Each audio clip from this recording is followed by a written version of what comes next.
Hey everybody, it's Safi and Marco, Dish Out on the Movies, and today I am doing my top 10 movies, old movies, that I watched in 2022. First, we got a couple honorable mentions. So, one of them would be Ben and Arthur. Now, this was a movie. It was a terrible movie. I don't even know why you would mention that. It's one of your favorites. It wasn't my favorite. It was a terrible movie, so why are we mentioning that? I don't know. I don't either. We're doing the best movies I watched. That would have been yesterday. Uncle, what are you doing? What do you mean? Okay, are we ready? Yeah, go ahead. Okay, number 10 is The Secret Life of Jeffrey Dahmer. Ooh. Now, this was another movie made about Jeffrey Dahmer, and Marco has done some research about it and said that they did this when he was actually on trial, or he was still around, so it was done very quickly. And it was pretty good. It wasn't. The thing about it was the guy. The problem with the Dahmer, what would you call it, series that we saw on Netflix, was that the guy who played Jeffrey Dahmer, he's really good. He was really, really, really good. Evan Peters. In fact, he just won a Golden Globe for his performance in that show as that character.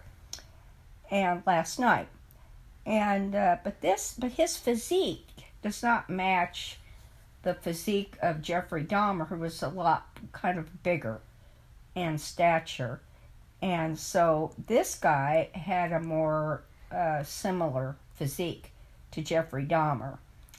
And Marco said that Jeffrey Dahmer may have even watched this movie when it was on, when he was in prison.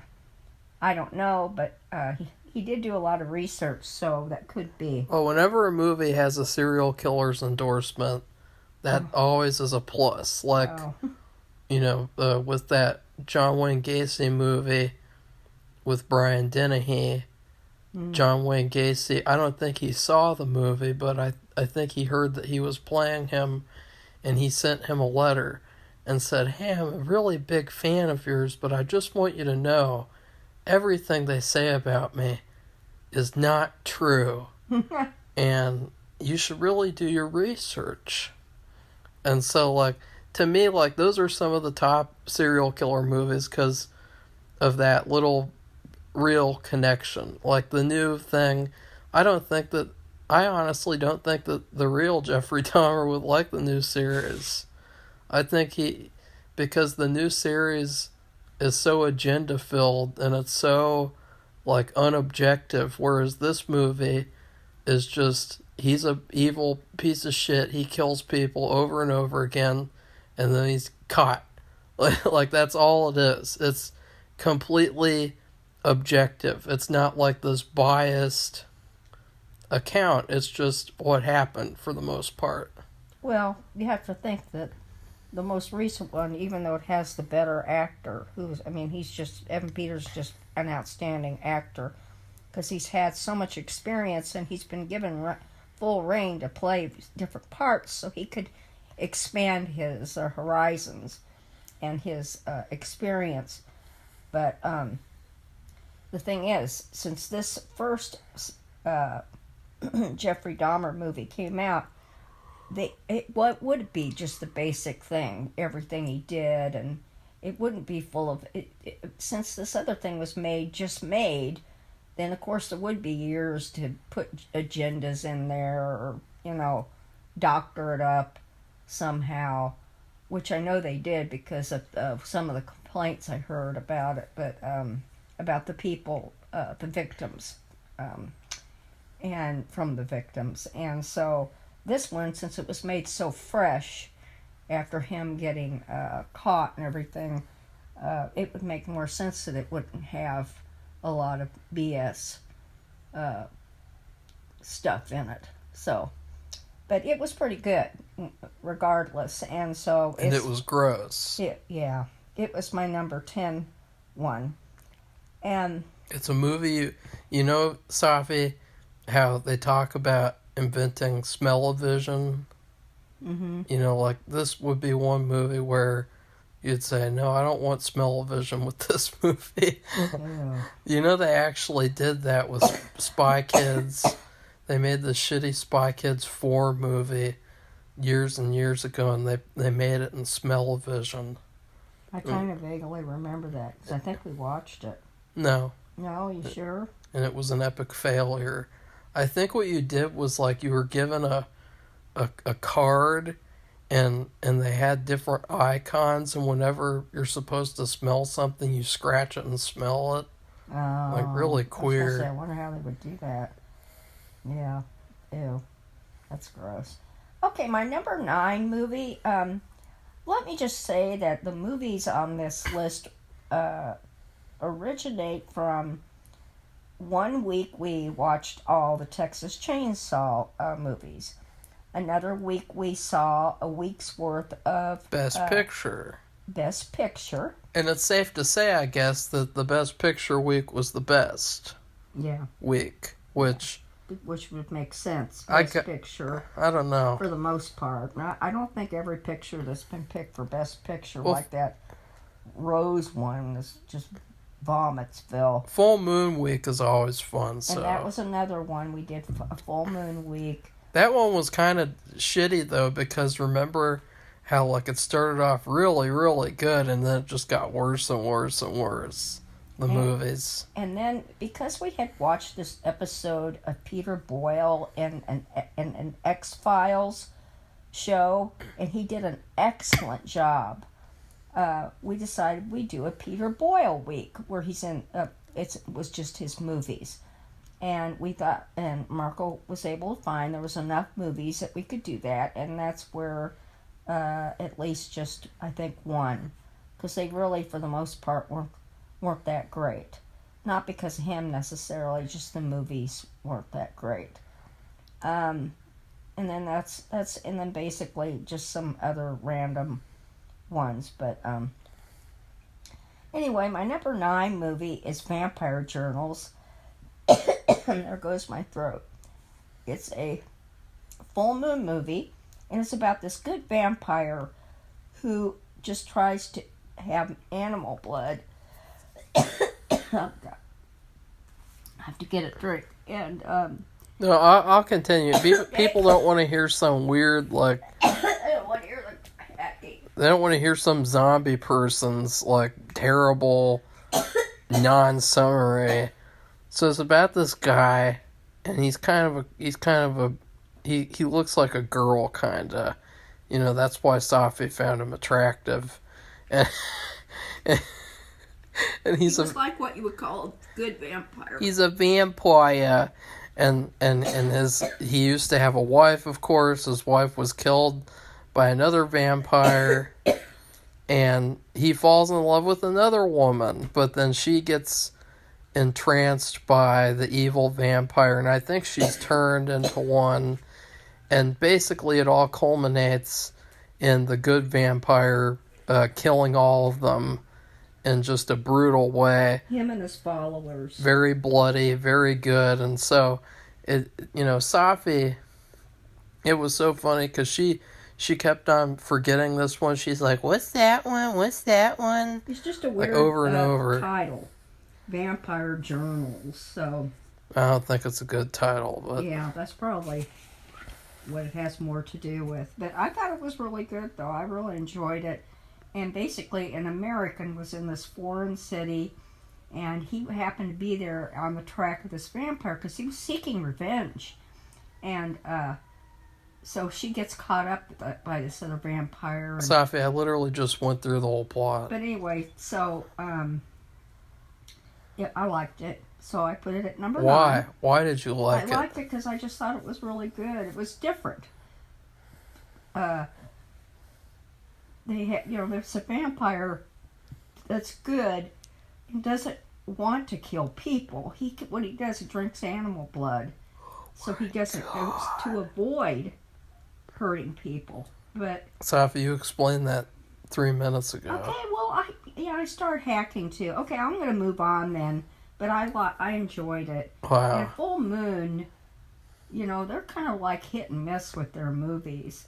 So I have at least 2 movies from the Full Moon week that we did on this top 10 list. So that's the first one. Okay, my number 8 movie is a Texas Chainsaw Massacre remake movie. And we thought this was... No, what'd you think, Safi? What did you think? We thought it was a lot better. No, not we. What did you think? I thought this was a lot better than the first one because it was just better done. What? And it was a lot... That's a lie. Better edited It's and not tighter. where we ranked it. And I thought it was better. I liked it better. I don't know. The first one was...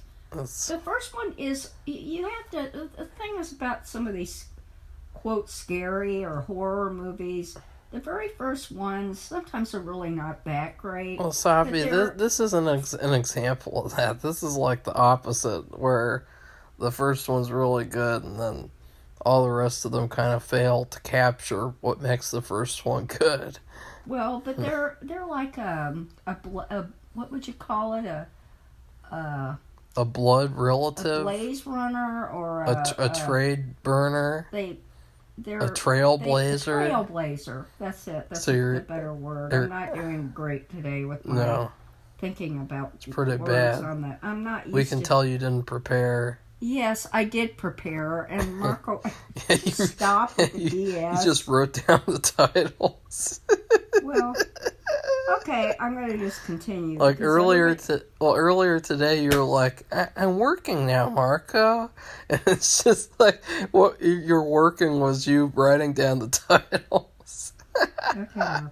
Well, you could have looked up the movies. You could have looked up your reviews of them, but you're just like, no, I'm just gonna write down the titles. Okay, Marco, are you done now? No. Let's continue.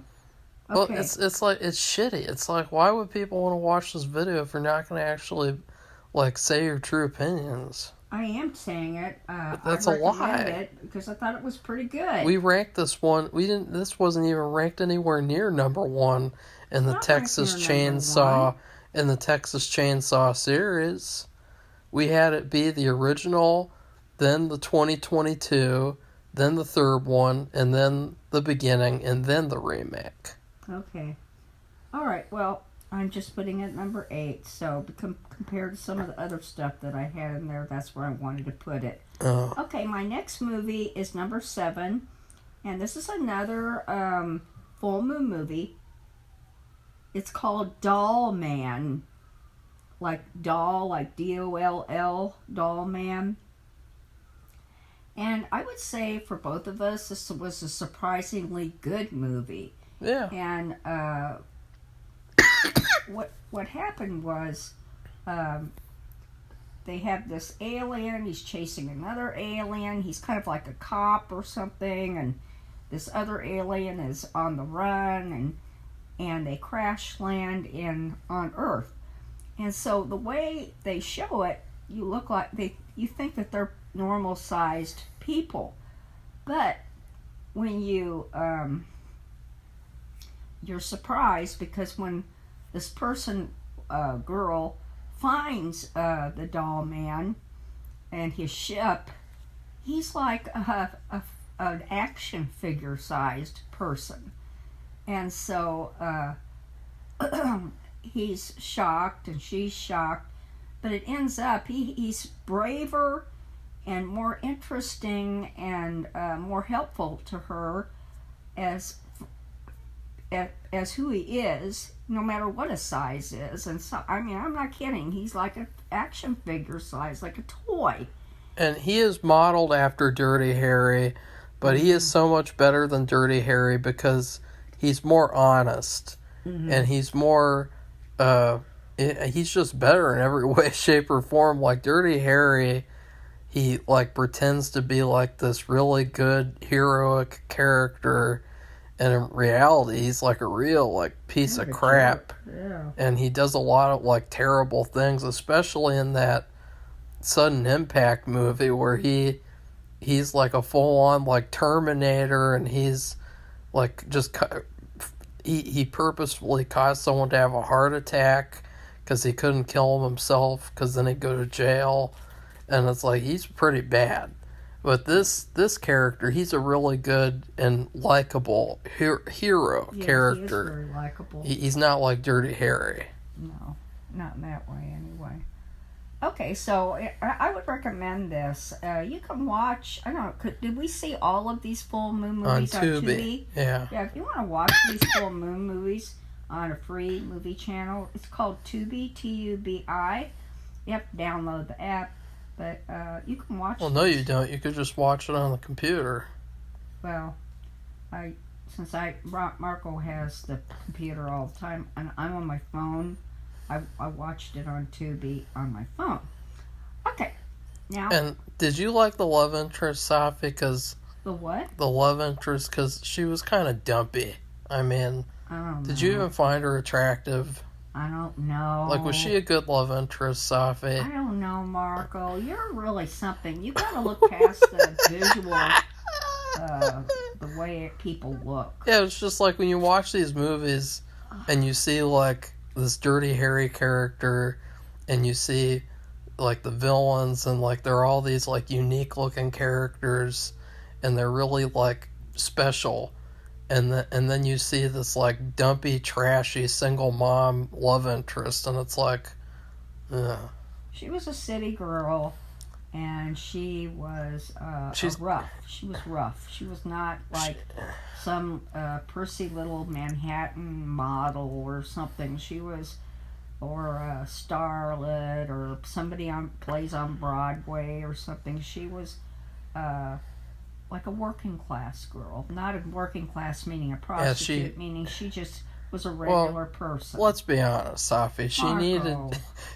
She needed to meet with that professor from My Fair Lady so that he could, like, you know. That would be interesting. Has anybody done a movie like that where they kind of done a My Fair Lady version of somebody, a working class person in a city, and that would be interesting. Why? But I don't know if it would work, but I'm just thinking, that would be. But who would it be? I have no idea. I have no idea. Margot Robbie. No, she's too. She'd sex it up too much. Then that isn't what. If you Ellen Page. No, Marco. Ellen Page is not Ellen Page anymore. Yeah, but they could travel back in time. I don't think she'd agree to that after having all that. No, they could travel back in time and find Ellen Page. Okay, that's stupid. And you're being facetious. What do you mean? I'll be being facetious. Okay, I'm going to move on now. I'm on number 6. And this is from the Best Picture week that we did. This was Marty, and Marty was a little black and white movie starring Ernest Borgnine, and if you're familiar with him, McHale's Navy and all kinds of other shows, he's really good. And this was just about him having trouble meeting a girl, and he finally meets one, and then they close the movie down. And she's short. She's almost just as dumpy as the woman from Dollman. Well, they're like just working class people. And anyway, it's a really nice little story. It got the Best Picture award, whatever year it was. Might have been in the 50s, right? And he's a good actor. And it was enjoyable, but it was short. We thought it was too short. Yeah, it was good. And probably another hour, maybe. Yeah, and we were just sitting there wondering, like, this is it? Like, this is the full story? We were kind of shocked thinking, this Best Picture winner? Like, how is that possible? Like, it's just, most of the movie is just him talking to her while they're on a date. Yeah. Like, that's most of the movie, and it's like... I wanted more to it. Like, it was just too simple, but it was still good. Yeah. It was done very well. And it had good scenes that you could take out in an isolation. You're like, yeah, those are really great scenes. Okay, well, my next movie. But was she a good love interest, Safi? Oh, Marco, he's being silly today. Was she really Okay, Marco, we don't have a lot of time. Was she worth was she worth the effort, Safi? For him, yeah, because they had women making fun of him. I think he was a butcher or something, and they made fun of him. And yeah, it's because they were a bunch of bitches. They thought he was dirty, and he wasn't worth even knowing, practically. And they were mean to him.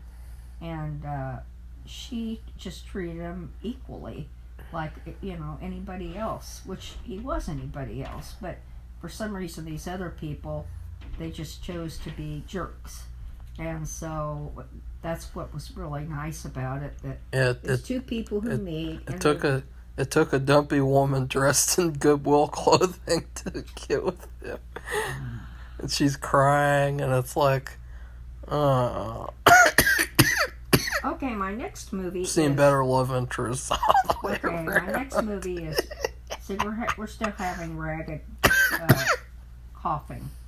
So Marco's kind of more ragged, at least at this moment. Well, and I have food poisoning. Yeah. From McNuggets. Can't believe you ordered McNuggets.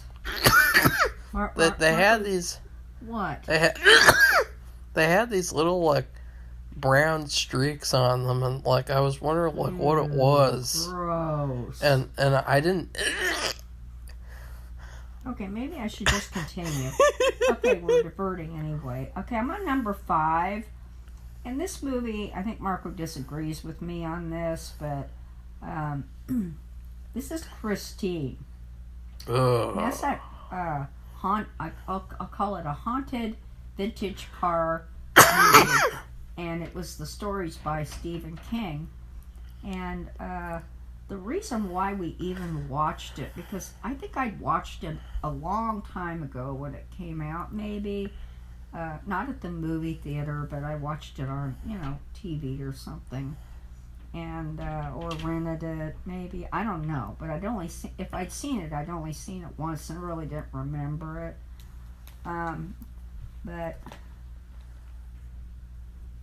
he had read that Halloween Ends, and he probably, I guess he recognizes after seeing Christine 2 again, because I think he watched it more than once. No, I could not watch this movie more than once. Okay, well, he recognized it, but it was said that Halloween Ends, the recent movie that came out, had stolen or used or usurped similar story content to Christine. Well, it's not even that vague.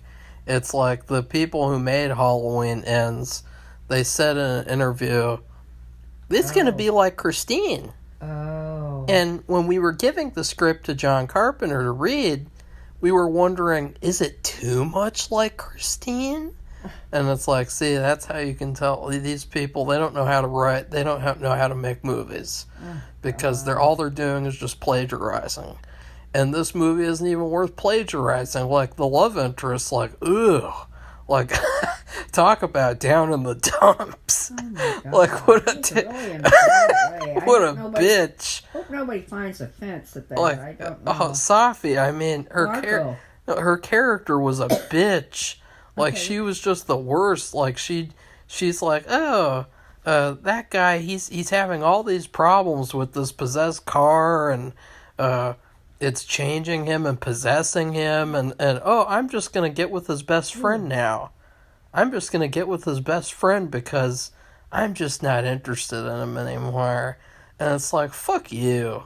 Fucking donut choking bitch. There's jerks in this movie, but what was fascinating is the vintage cars, and basically one, and the main one, which I don't know how they made the movie, and it really probably wasn't that difficult of special effects, but I mean, this was a beautiful 50s car. Yeah, like Christine was a better love interest than her. and it was just amazing. And then when because it was trying to kill people, it did kill people. They would bash the car, try to bash it and mess it up, and then the next day, overnight, it would be completely fixed. It would completely fix itself up, and I don't know how they did that, because I think it happened a couple of times, but then in the end, it couldn't recover. But it was a beautiful, beautiful car, and it was an interesting story. I mean, it was just, the concept is interesting. It was really interesting how they changed the story and they ruined it, and they said that character, he was always evil. The car just brought it out of him. Whereas in the book, in the story, that's actually superior, it's like, no, he changes and turns against the car and fights the car, and it's like, wow, that's so much better than these fuckers. That's part of the problem with Stephen King movies. They're like hit and miss too. Because the thing is, he may write a good story or a good book, but then you have somebody else making the movie or making the short story, and it doesn't work as well as the actual book.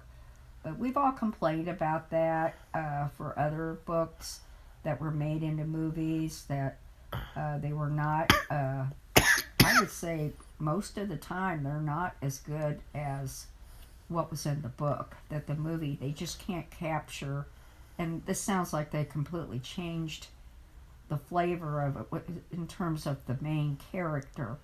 So, but still, I thought it was pretty good. It was just different, and I'm not judging Halloween Ends. It's nowhere near top 10 because it's such a horrible movie. It's like at the bottom. So. Well, yeah, it is Citizen Kane compared to Halloween Ends, but Halloween Ends is like a bottom of the barrel. Yeah. Okay, my number 4 movie is Unforgiven, and I'm not into cowboy movies. I don't care what year it is, the past, the present, or the future. I just don't care for cowboy movies. And I feel bad because I know this is a genre, and it can be good, it can be popular, but this was a Best Picture movie. And so it had to have, you would think, some value, and it did. It's very good acting, and it was a good story, and it kept my attention. And I guess the interesting fact that Marco found after he did some research on the movie was that Clint Eastwood's agent had seen this script 10 years ago, and he hid it from Clint Eastwood because he didn't want him to do the movie. He didn't think it was good enough for him. And it could have been, who knows, but it could have been at that 10 years ago point. It may not have been a good movie. No. Because of all the people who were in it later who had emerged as Safi, good actors. Just think about how much of a joke that is. Like, I don't know. To think that, like, a movie isn't good enough for Clint Eastwood. Well, yeah, if you're just thinking in terms of Clint Eastwood all by himself, but don't forget that in this movie, it isn't just him. It's a whole cast of characters who are really, as an ensemble, together. I think they were pretty good. Bad people and good people. I mean, it was just a really good, interesting, fun, violent story. Safi, Clint Eastwood originally wanted to be in Die Hard, and he bought the rights to the Die Hard book, and he wanted to be Bruce Willis in Die Hard, and he wanted to direct the movie and do it.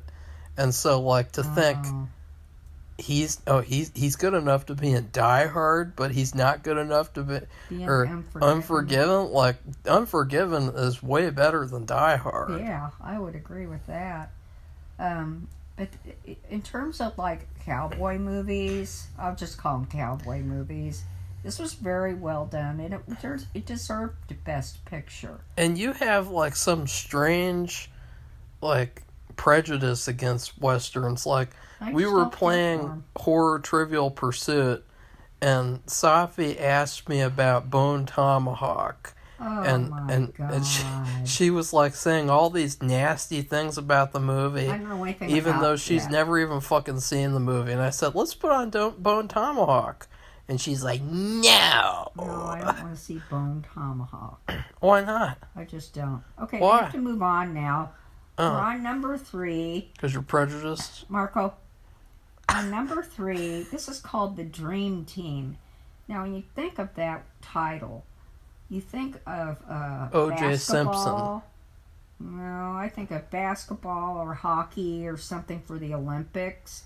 But that is not what this is about. This is what for the Peter Boyle week. And this is one of the few Peter Boyle movies we saw, which was fun. It was good, and it was fun. It was kind of a little bit, except better, I think. Sorry, the One Flew Over the Cuckoo's Nest. It was kind of in that genre. You have this. In fact, you could watch both movies, and you'd have a good double feature. Yeah, because you probably would. And Christopher Lloyd is in both movies. Remember? Yeah, right. So anyway, these are these mental patients, and they have a psychiatrist who believes that they like baseball a lot, and they like One Flew Over the Cuckoo's Nest, and so he wants to take them to a game. He gets permission, and they're all in the same vehicle. It's like, what was it, 3 people, 4 people, and patients, all men, and the psychiatrist is driving, and I think they get in some kind of car wreck. And they just run out of gas, or no. No, that's not it. They have to stop for the quiet guy to go to the bathroom. Yeah, somebody has to go to the bathroom. The psychiatrist goes out with them to find one, and then they witness something bad, and they knock out the psychiatrist, and he goes to the hospital, and then all the mental patients are left wandering around the city, causing chaos, but just... they kind of stick together, though, for the most part. And it's a really good movie. It is a very good movie, and I'm sorry about saying... At first I thought it was an accident, but no, he got hit in the head really badly, and he was completely knocked out. The person beat him up severely, and he's taken to the hospital. They don't even know, the police, the people around there, they don't even know about all these other people who are in the car. It takes them a while to track them all down, make sure they're not bad people and that they didn't do it. And well, there's a really funny part where I think you'd agree it was probably the funniest part of the movie, where Peter Boyle walks into this all-black church, and then he takes off all his clothes. Remember that? Weird. But he's really good in this, and it's just a really good cast. Is really good. It's a good ensemble, and this is worth seeing. And so it is a Peter Boyle movie, and I don't know how we watched it. We watched it on YouTube, or... No, we had to purchase it on Amazon. Okay. Which I'm fine with, because, like... It wasn't very much. It seems like nobody really knows about it or talks about it, because then we did a video about it, didn't really get any views at all. And it's like, because people just... With some movies, they just don't bother, even though... Yeah. Like... Why aren't people watching this and, like, not watching Twilight Boy's Batman? Oh, God. Because, you know what's really bad, Safi? It said on Letterboxd that the Twilight Boy Batman was the most rewatched movie of 2022. Oh, God. Like, who the fuck is going to rewatch that piece of fucking shit? Oh, my God. Well, anyway, check this movie out. Forget about that other. Yeah, watch The Dream Team. And it's not about hockey or basketball. It's in the Olympics. This is about mental patients, and Peter Boyle's one of them, and this is a really good cast. And then my number 2 movie, I was going to put it at number 1. It's really not a number 1, but it was just a very pleasant. It's a number 2. Yeah, okay. It's a very pleasant, happy, scary, fun. It's the new Ghostbusters movie. It's scary? With Ghostbusters, well, scary. What part did you find scary? Tongue-in-cheek. Ghostbusters Afterlife, and this is where they have some of the old cast members, at least the ones who are alive, kind of come back and it was it was mostly revolved around the kids, because I think it seemed like it was more of a kids movie, but then you had the adults, and I think they stayed true to the concepts, the original concepts, and added, because that is generations later, because the grandpa is one of the other Ghostbusters, and he dies, and then all of his stuff has been packed away in a shed, and these grandkids and their mom move out there, and they discover all this, and then it starts, and the movie and the story and the scary part, meaning the ghosts, the supernatural threats comes out. And so I just thought it was just, in the midst of all this like sex and violence and weirdness, that Safi, there is some sex in this movie. Yeah, it's just pleasant. And it's just nice, and they don't.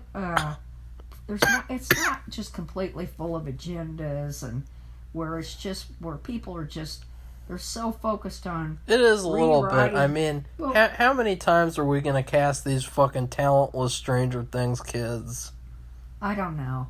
Yeah, that's right. The Stranger kid, Things boy. I'm to the point of where if I see a movie or a show has a Stranger Things kid, I'll just watch like a Hallmark movie instead. Oh yeah, right. He's really giving it a business. Okay, so I liked it. I didn't think it should be number 1, but I put it number 2 because it just is so different from all of the rest. And it's scary. It's not bad. It's scary. It's it's okay. It's just not it's not like the with the Wednesday. I haven't seen the new movie. Safi, you haven't even seen it.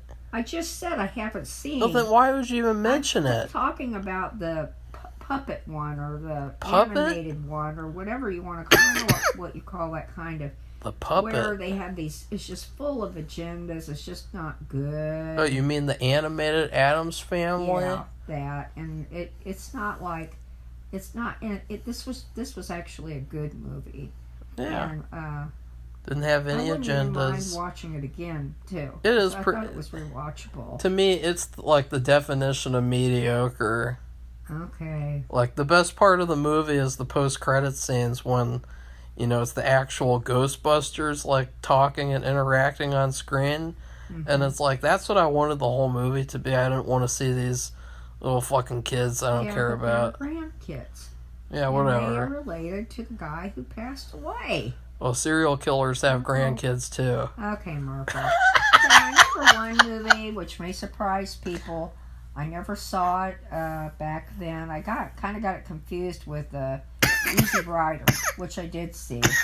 And this was a 70s movie, I believe, and it's called Midnight Cowboy, and it's with Jon Voight and Dustin Hoffman. And I was shocked that I had never watched it, because I thought it was really good. Now, it's not a happy-go-lucky movie. It's kind of depressing, and but it's Dustin Hoffman and Jon Voight both give outstanding performances. And, I mean, Dustin Hoffman, he has made so many movies, and he's just done such outstanding work, and it's so worth it to see a movie where you have an actor or an actress just give such an outstanding performance that you can always remember it because it was so good. And Jon Voight, he's been, I'm not sure if he was in that Vietnam one in the wheelchair where he dies from the. A wheelchair? I don't know if that was him. I get him What? mixed up with the other guy. You get him mixed up with Gary Sinise? No, I am not thinking of Gary Sinise. Yeah, Gary Sinise and Forrest Gump, where he's in a wheelchair. This guy. He's in a wheelchair. Marco, this is a different movie. What movie? It had Jane Fonda. Ew. I don't know if it's John. Gross. Well, John Voight or. She is the worst of the worst. Guy. Like I always get mixed up with this other guy who. I've been bragging on love interests. I've been bragging on love interests, but like Jane Fonda is like the worst love interest you could ever have. I think it was her. This is during the Vietnam era, and or after post Vietnam. And, I mean, but anyway, let's just stick with this movie. I think this was another Best Picture movie, and so a lot of people agreed it wouldn't have won the award. But I mean, these performances of both of them were outstanding, and this was New York City, and living in New York City and being like naive and green and really learning the ropes really fast in order to survive. And John Voight becomes friends with Dustin Hoffman, and it's just really good. And if you've never watched this, which I hadn't, I would watch this. It's really, really good. And it isn't a happy-go-lucky, fun movie where everything is roses and popcorn and candy. It's a little bit of a serious movie, and it's a little depressing, but it's just the performances are so good it doesn't matter, and it was good. So that's my number one movie from the older movies that we saw in 2022. And throughout the year, Marco and I will we call them special weeks, and these, like I said in the beginning, that many of these movies came from the weeks, like we did Peter Boyle week. Well, because you're not going to watch anything for fun, so it's all obviously going to come from, doing the reviews. And you don't watch anything for fun. Oh my God, I just watched a movie today and yesterday for fun. You've already seen it before, though. Yeah, I know. I just, it was these holiday, well, one was Halloween, or Halloween holiday was ruined this year because of having to move. And then the other one was the Christmas movie, and our Christmas was ruined because we had COVID. And we were very, very sick. So, and we're still recovering in terms of having ragged throats and massive coughing fits. So, but I think we're really basically over it. I don't think we're not infectious anymore. I think and I don't think any one of us had a fever, so you're more infectious with fever. And so anyway, none of us have fevers. We just still have this ragged cough that keeps hanging on. But anyway, so this year we did not have as many weeks, so to speak, as we usually do because of all the, I'd say, the turmoil we had to go through. In October, we would have done a full moon week and then do horror movie week. Yeah. Or horror movie month. Because there's a lot of horror movies I haven't seen. I would love to see. They may not be that great, but at least I would get the experience of seeing them. Yeah. And, we just couldn't do it. We could barely get done what we did. I did a couple more. I did some weeks, and then I started a year where I review something once a month with Richard Thomas. Yeah, Marco's got a thing for Richard Thomas. What do you mean? So Richard Thomas, we've talked about him. We did a Richard Thomas week last year, and then we did a few that I think he'd been looking for that we decided to have, just random movies, not another week. And in terms of TV, you didn't really I did the TV ranking video because you're like, yeah.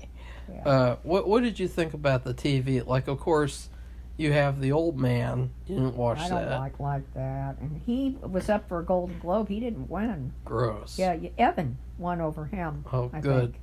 Good. Yeah, they have different categories in the Golden Globes. They have drama, and then they have comedy. Did you like Dark Winds?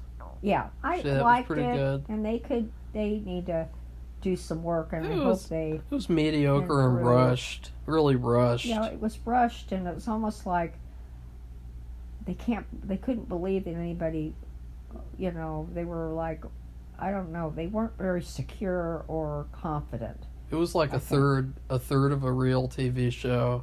Yeah, but the stories are there because I started reading all his books again, just the audio versions, and of course you had like I really enjoyed them, and you had affection for Emmanuel Lito. No, I didn't. Yeah, you did. I wish you would stop with the bullshit. You did. Okay. Anyway, and then you liked The Offer? Yes, I did like The Offer, and that TV show, that was The Offer. In case you don't know, was about the making of The Godfather. And that really freaked me out. In 6th grade, I read the book. In fact, I was having this competition with this other girl, and we just would read all these books. And we both read The Godfather. And then, so I read that before I saw the movie. And then, of course, I was in Kansas City, and there was a big mob group in Kansas City, and an Italian community. And it was interesting, the history, and I just couldn't believe all the obstacles in this very well done, outstanding movie. Could barely get made because it was just like every day was a brand new obstacle, and I thought they covered that pretty well. And it encouraged me. Marco found a book that was actually written by somebody who they talked about in the movie. And I read that too, and that was a good book too to read along with watching that show. And I thought that Miles Teller, he played the producer who was instrumental in making the movie. He did an excellent job. So Miles Teller. Yeah. So anyway, I like that. Well, it was different. It wouldn't be something I normally watch, I don't think, but I've seen I just wouldn't. But I've seen The Godfather several times, and like I said, I read the book, and anyway, I thought it was I liked it. I don't think I got anything though. And of course liked... Now this was Golden Globes. This isn't the Emmys. And we all know the show that you thought was the best show, which was what? Better Call Saul. No. Better Call Saul really Better Call lost Kim. out on everything. Better Call Kim. Well, they didn't win anything anywhere. Yeah. Which is a shame, but the way they had it set up, they shot themselves in the foot. So it's the people who made it. They're so busy making symmetry that they forgot about the story and about the actor who it was supposed to be about, not about somebody who's never in a bargain bin love interest. Well, I don't know about that, but Marco, I wish. Well, I mean, like she's not even a love interest. Like, who would want to fall in love with her? Like, she's a cold-hearted, sociopathic bitch. She's a traitor. She's a crybaby. She's a runaway. She's a Marco really liked her, can you tell? She's a narcissist. She's the worst. Like, she's probably one of the top 5 worst characters in TV history. Like, she is so much worse than Skylar from Breaking Bad. Yeah, I thought Skylar was good, but she hasn't done much of anything either. I think she's been in one thing I can think of. It was some kind of like a British thing, but anyway, enough of that. But this is what we came up with. Oh, and then you watched Chucky and AHS. Yes, I saw. And those were both very mixed. Yeah, unfortunately, but it was still nice. It was different, fun. Both full of gay agendas. Yeah, just that's complete the problem. agenda. It's like having a meal and you put too much salt on it, and you ruin it basically. And if you can't force something that isn't real. It comes off as disingenuous, and it clouds the real good part of the story or acting or who knows what. And you are also shooting yourself in the foot by overloading a perfectly good story. It could be if you fill it full of agendas and that aren't realistic, and they make the story and everything come off as disingenuous. And so we've been through this before, we've talked about this, but that's kind of like a negative thing that has influenced TV shows and movies that come out. Anything, for cartoon movie, romantic love story, mystery, ethnic related movie, historical movie. It was just agendas have kind of taken over, and people will just say, forget that, and they'll just turn away, and they'll walk away, and they won't watch it, and they're gonna find, they've already found out in Babylon. Of course, that was an editing thing. But Babylon was full of agendas. It did win last night. It did win for best musical score. And it was probably all that really fantastic trumpet playing, which was just unbelievable. It wasn't Margot Robbie's fantastic acting. She did not win anything. She didn't need to, because she just isn't that great. I'm sorry if that offends people, but I don't think she has very much. If you think about Evan Peters, who's played every kind of character in the book. I'm trying to think of ranking actresses. Like, she is a lot better than like that fucking talentless bitch Jennifer Lawrence. Oh, yeah. Like there's a lot of really bad actresses out there, and I haven't seen her. I haven't watched that Arrow, that whatever it is that she's made from a book, and I'm really not interested in watching it. That's the thing. I don't give a crap about it. I'm gonna go have food poisoning now, Safi. Okay, I gotta go to the bathroom. Let me go. No, okay. I have food poisoning. Okay, well, go then. No, okay, you have to say goodbye.